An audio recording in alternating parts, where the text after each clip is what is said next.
आज हम मंगल को एक बंजर, सूखा और वीरान ग्रह मानते हैं, जिस पर लाल धूल उड़ती है, पत्थर है और सन्नाटा है। लेकिन क्या मंगल ग्रह हमेशा ऐसा ही था? अगर मैं आपसे कहूं कि मंगल कभी जिंदा ग्रह था, बिल्कुल हमारी पृथ्वी की तरह, जहां पानी, हवा और शायद जीवन भी था। नासा के रोवर्स ने मंगल की जो तस्वीरें भेजी हैं, उनमें कुछ तो ऐसा जरूर है जो हमें सोचने पर मजबूर करता है, जैसे सूखी नदियों के निशान जम चुकी झीलों के किनारे, और वो रहस्यमय गड्ढे जो यूं लगते हैं जैसे कभी वहां कुछ बसा हुआ था। वैज्ञानिक मानते हैं कि मंगल पर कभी पानी था। अगर पानी था तो शायद जीवन भी रहा होगा, लेकिन फिर सब कुछ कैसे खत्म हो गया? कुछ वैज्ञानिक का मानना है कि मंगल का वायुमंडल धीरे धीरे खत्म हो गया। सूरज से आती रेडिएशन ने उसके सुरक्षा कवच को तोड़ दिया और वहां का हवा पानी सब धीरे धीरे अंतरिक्ष में उड़ गया। लेकिन कुछ लोग मंगल ग्रह के बारे में कुछ और ही कहते हैं। वो मानते हैं कि मालडेक पर जो हुआ था वो बुरा था। मैं आपको बता दूं कि मालडेक एक प्लेनेट था, वहीं पर जन्मी थी एक ऐसी सभ्यता जिसने ऊंचे ऊंचे पिरामिड बनाए, बड़े बड़े शहर बसाए और आर्टिफिशियल इंटेलिजेंस वाली मशीनें बनाई जो सोच सकती थी। लेकिन फिर एक दिन ऐसा आया जब वो मशीनें बदल गई। उन्होंने अपने ही बनाने वालों के खिलाफ बगावत कर दी। सदियों तक मशीनों और उस चांद पर मौजूद सभ्यता के बीच युद्ध चलता रहा, और आखिर में मशीनों को खत्म करने के लिए उस सभ्यता के लोगों ने एक ऐसा विनाशकारी हथियार बनाया जो पल भर में उन मशीनों को खत्म कर सकता था। मशीनों की बगावत बढ़ती जा रही थी। विनाशकारी हथियार का उपयोग करना पड़ा, बिना ये जाने कि उस हथियार का परिणाम कितना घातक हो सकता है। जब वो हथियार चला तो उस हथियार ने सिर्फ मशीनों को ही नहीं, बल्कि पूरे मालडेक ग्रह को ही उड़ा दिया। एक भयानक धमाका हुआ और मालडेक अरबों टुकड़ों में बिखर गया। अब बस उसका चांद बचा था, और उसका एक चांद था जिसे आज हम मंगल कहते हैं। मालडेक जो करोड़ों साल पहले खत्म हो गया। जब मालडेक बर्बाद हुआ तो उसका चांद यानी मंगल भी बुरी तरह से प्रभावित हुआ था। कुछ कहते हैं कि उस चांद पर रहने वाले लोग जो कभी एक महान सभ्यता थे, वो सब नष्ट हो गए, और जो बचे वो किसी बंकर में छिप गए। शायद मंगल के नीचे अब भी कुछ छिपा हुआ है। नासा के लैंडर जब मंगल की जमीन की खुदाई करते हैं तो कई बार ऐसे संकेत मिलते हैं जैसे अंदर कुछ विलक्षण है। क्या मंगल के नीचे आज भी कोई प्राचीन संरचना दबी हुई है? कोई सुरंग, कोई प्रयोगशाला या कोई गुप्त संदेश? कुछ लोग कहते हैं कि मंगल पर सिडोनिया नाम की जगह पर एक इंसान जैसा चेहरा दिखाई देता है, जैसे किसी ने उसे जानबूझकर तराशा हो। नासा ने कहा कि वो सब एक संयोग है, केवल प्रकाश का खेल। लेकिन लोगों के सवाल अब भी बाकी हैं। क्या मंगल सच में कभी एक सभ्यता का घर था? क्या वो सिर्फ एक चांद नहीं, एक गवाह है उस ग्रह का जो अब नहीं रहा?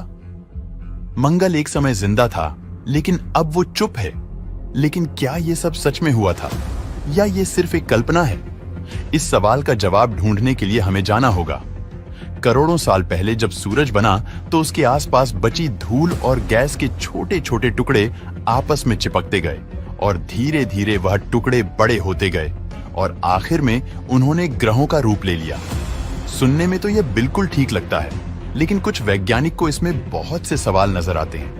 जैसे कि अगर शुरुआत में ये टुकड़े 50,000 किलोमीटर प्रति घंटे की रफ्तार से टकरा रहे थे, तो वो जुड़ते कैसे? वो तो टूट जाते, धूल बन जाते, तो फिर ग्रह कैसे बनते? दूसरा सवाल, सारे ग्रह एक ही लेवल पर एक ही लाइन में क्यों घूमते हैं? ऐसा लगता है जैसे उन्हें किसी ने तरकीब से सजाया हो। आखिर क्यों? क्या ये सब संयोग है या किसी अनदेखी बुद्धिमत्ता की निशानी? एक वैज्ञानिक थे, डॉक्टर टॉम वैन फ्लैंडन। उन्होंने नासा के मॉडल को लेकर कई सवाल उठाए। उनका मानना था कि ग्रह धूल से नहीं, सूरज के अंदर बनते हैं। शुरुआती समय में जब सूरज बहुत तेजी से घूमता था तो उसमें एक ताकत पैदा होती थी जिसे कहते हैं एंगुलर मोमेंटम। ये ताकत सूरज को मजबूर करती थी कि वो अपने अंदर से कुछ हिस्सा बाहर फेंके। सूरज के पास इतना ज्यादा स्पिन और मास था कि वो खुद को संभाल नहीं सकता था। उसे अपने अंदर से कुछ छोड़ना पड़ा। लेकिन धीरे धीरे नहीं, बल्कि विस्फोटक तरीके से सूरज ने अपनी सतह से करोड़ों मील चौड़े आग के गोले, सुपर हीटेड प्लाज्मा अंतरिक्ष में उछाल दिए। ये प्लाज्मा बॉल जब ठंडी हुई तो उन्होंने ग्रहों का रूप ले लिया। इस थियरी ने वो सब समझाया जो पुराने मॉडल में अधूरा था, जैसे सारे ग्रह एक ही दिशा में क्यों घूमते हैं, उनके पास इतनी ताकत यानी स्पिन क्यों है, और फिर वो सबसे चौंकाने वाली बात कि कुछ ग्रह एक दूसरे से मिलते जुलते हैं, जैसे कि वो जोड़े में जन्मे हो, पृथ्वी और शुक्र, बृहस्पति और शनि। लेकिन मंगल तो अलग है। ना उसका कोई जुड़वा ग्रह है, ना उसकी ऑर्बिट सामान्य है, ना उसकी डेंसिटी बाकी ग्रहों से मेल खाती है। क्या ये सब इत्तेफाक है या फिर सच में वो किसी और ग्रह का चांद था? एक जर्मन गणितज्ञ जॉन टीटीएस ने हमारे सौर मंडल में एक रहस्यमय पैटर्न खोज निकाला। उसने नोटिस किया कि हमारे सौर मंडल में ग्रह यूं ही नहीं फैले थे, बल्कि उनकी कक्षाएं गणित के नियम का पालन कर रही थी।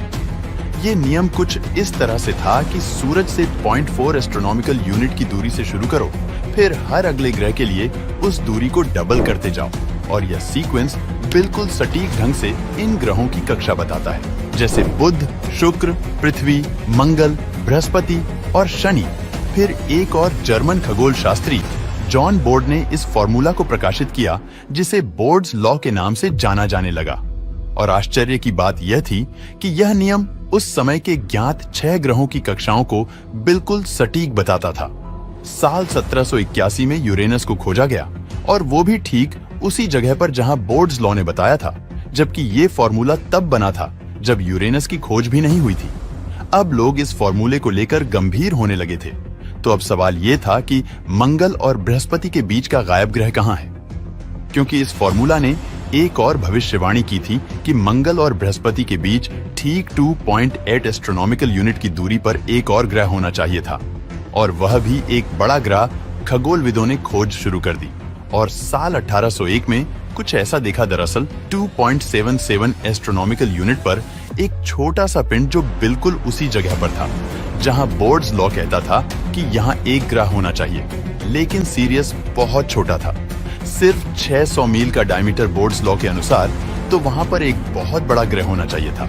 लेकिन फिर धीरे धीरे उस क्षेत्र में दर्जनों, सैकड़ों, लाखों चट्टानों का अस्तित्व सामने आने लगा, और आज हम उस क्षेत्र को एस्टेरॉयड बेल्ट के नाम से जानते हैं। एस्टेरॉयड बेल्ट के बारे में कुछ वैज्ञानिक ने कहा कि जब हमारा सौर मंडल बना, तब एस्टेरॉयड बेल्ट में मौजूद पत्थरों के टुकड़े बचे रह गए और वहां कोई ग्रह नहीं बन पाया।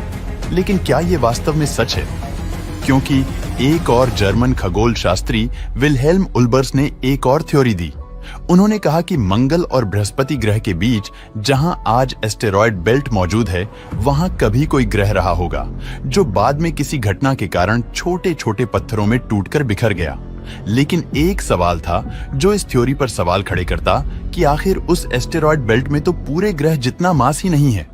मतलब अगर एस्टेरॉयड बेल्ट के सारे मलबे को आपस में जोड़ दिया जाए तो वो इतना मलबा नहीं है कि उसे एक बड़े ग्रह को बनाया जा सके। तो ओल्बर्स ने इस सवाल का जवाब दिया कि अगर ब्रह्मांड में कोई ग्रह फट जाए तो उसका ज्यादातर हिस्सा वहां रुकेगा ही नहीं। कुछ टुकड़े सूरज में गिरेंगे, कुछ अनंत अंतरिक्ष में उड़ जाएंगे, कुछ वाष्प बनकर मिट जाएंगे, और जो बचेगा वह सिर्फ 5% होगा। ठीक वही जो आज हम देख रहे हैं, यानी आज का एस्टेरॉयड बेल्ट। शायद ये किसी तबाह हुए विशाल ग्रह की आखिरी सांसें हो। गणित के पैटर्न, बिखरी धूल, सब कुछ एक ही दिशा में इशारा कर रहा था। बोर्ड्स लॉ गलत नहीं था, बल्कि एस्टेरॉयड बेल्ट की जगह पर एक विशाल ग्रह था, और अब वह नहीं है। अगर मंगल ग्रह की बात करें तो मंगल ग्रहों जैसा बर्ताव नहीं करता। उसकी कक्षा गोल नहीं, अंडाकार है। उसका मास उसकी दूरी के हिसाब से बहुत कम है, सिर्फ पृथ्वी के मास का 11% है। लेकिन मंगल की सबसे रहस्यमयी बात है, उसकी सतह अंतरिक्ष से मंगल को देखो तो वो 2 अलग अलग दुनिया में बंटा हुआ लगता है। इसे मार्शियन डाइकोटमी कहते हैं। दरअसल मंगल के उत्तरी गोलार्ध में दिखाई देते हैं समतल मैदान, सूखे महासागरों के तल शांत, नर्म, जैसे कभी वहां पानी बहता हो, और दक्षिणी गोलार्ध में एक अलग ही तस्वीर दिखाई देती है, जैसे विनाश का मैदान, गड्ढे पहाड़, टूटी हुई जमीन, और सबसे अजीब दक्षिणी सतह उत्तरी सतह से 20 मील मोटी है, जैसे किसी ने आधे ग्रह पर मलबे की एक परत चिपका दी हो, और सिर्फ मोटी नहीं, दक्षिणी सतह उत्तरी से 2 अरब साल पुरानी भी है। वैज्ञानिक मानते हैं कि मंगल और बृहस्पति के बीच मौजूद एस्टेरॉयड बेल्ट कभी एक पूरा ग्रह था। क्या वही मालडेक था? क्या मंगल उसका चांद था जो विस्फोट के बाद बच गया? हालांकि अभी तक इसका कोई ठोस सबूत नहीं मिला, लेकिन जितने सवाल उठते हैं उतनी ही मजबूती से ये थियरी खड़ी रहती है। मंगल एक लाल जो दूर से एक वीरान पत्थर जैसा लगता है, लेकिन क्या ये पत्थर कभी धड़कता था? क्या वहां कभी इंसानों जैसी कोई सभ्यता थी, या फिर क्या हम इंसान ही वहां से आए थे? पिछले कुछ सालों में नासा और दुनिया भर की स्पेस एजेंसियों ने मंगल की जमीन पर रोवर भेजे हैं। इन मशीनों ने हमें मंगल की ऐसी तस्वीरें दिखाई हैं जिन्हें देखकर हर वैज्ञानिक सोच में पड़ गया। सूखे झरनों के निशान, पत्थरों की परतें, जैसे किसी ने उन्हें गढ़ा हो, और वो रहस्यमय रेखाएं जो गर्मियों में दिखाई देती हैं, जैसे मंगल की जमीन पर कुछ बहता हो। वैज्ञानिक ने मंगल की मिट्टी में ऑर्गेनिक मॉलिक्यूल्स ढूंढे हैं जो जीवन के लिए जरूरी माने जाते हैं। हो सकता है कि मंगल पर कभी जीवन था और शायद आज भी है। दोस्तों, आपको क्या लगता है? क्या मंगल पर जीवन था? हमें कमेंट में जरूर बताना।